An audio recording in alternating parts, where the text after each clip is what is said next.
The Indian economy, renowned as one of the fastest growing in the world and fifth largest as on today, has experienced a remarkable transformation since its independence in 1947.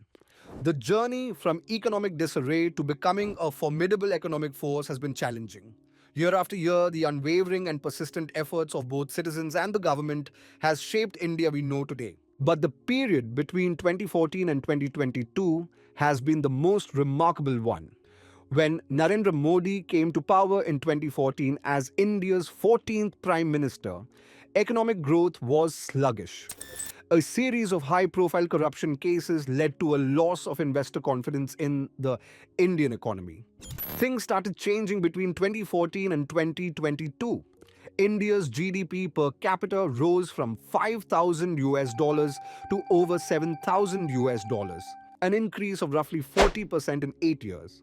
This path to glory was not a cakewalk at all. It had many downfalls, sometimes due to wrong policy adoptions and sometimes due to external jolts. But time to time, India undertook many policy decisions which turned out to be boon for the entire country. Let us unveil what India did right and what went wrong, especially from 2014. But to understand India's growth path, let's have a quick review of major policies adopted post-independence. India underwent significant economic transformations post-independence. The Green Revolution of 1965 ensured food security, while a shift to private sector focus in the 1980s fueled GDP growth. In the year 1991, India faced with fiscal deficits, resulting in adoption of policy known as LPG, which is liberalization, privatization, and globalization.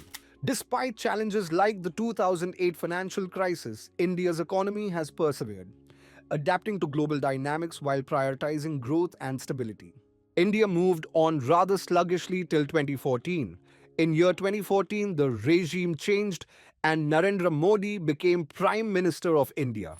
Since then, India seems to have stepped on the gas. If one was to go by economic growth figures alone, the Modi government's performance has been impressive.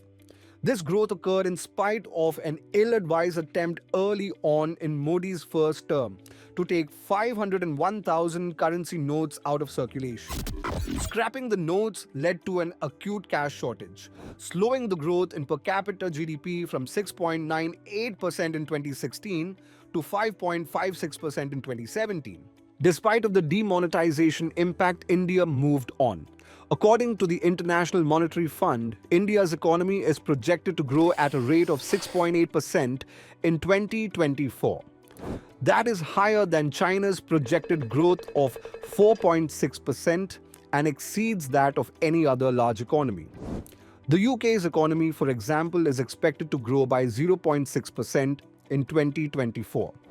However, recent estimates also suggest that inequality in India is at an all-time high. In its second term from 2019 to 2024, the Modi government placed greater emphasis on delivering public goods and social welfare schemes in a less corrupt manner. This saw the launch of a massive rural road construction projects and the enrollment of roughly 99% of Indian adults in Aadhaar, a digital ID system linked to fingerprints and iris scans. The Aadhaar rollout, in particular, has allowed national and state governments to distribute benefits to the poor directly through their Aadhaar-linked bank accounts. It has also helped to curb leakage in the delivery of subsidies to poor households, which has long been the bane of India's welfare delivery. Essential goods such as toilets and cooking cylinders, which are normally privately provisioned, were supplied in large numbers by the government. This led to what Indian economist and the former chief economic advisor to the government, Arvind Subramanian, called New Welfarism in India. The delivery of welfare schemes occurred most rapidly during the pandemic. For example, the government's food subsidy bill increased by nearly 5 times between 2019 and 2022, ensuring people were able to access affordable food grains. In addition to this, there have been other areas of success too.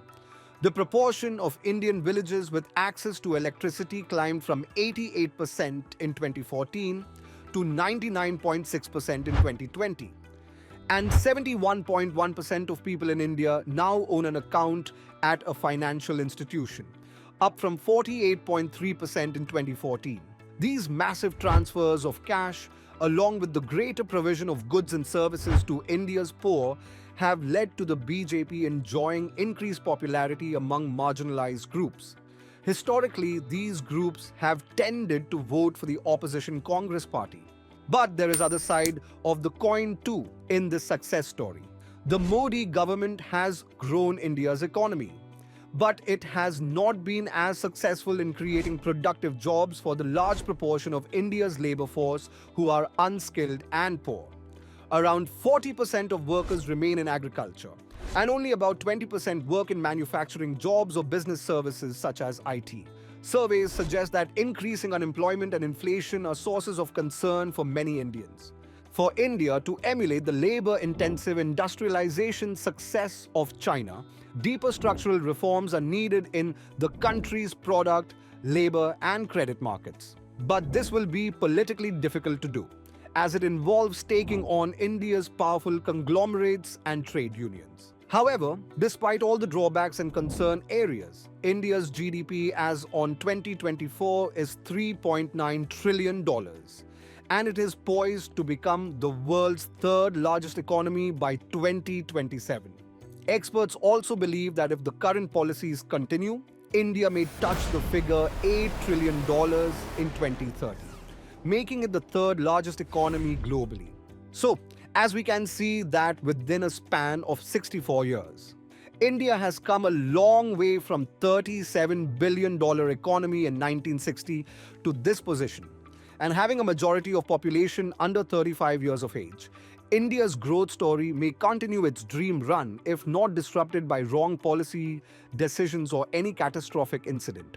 Although it is still struggling with many challenges, India is still a bright spot in the world global economic scenario.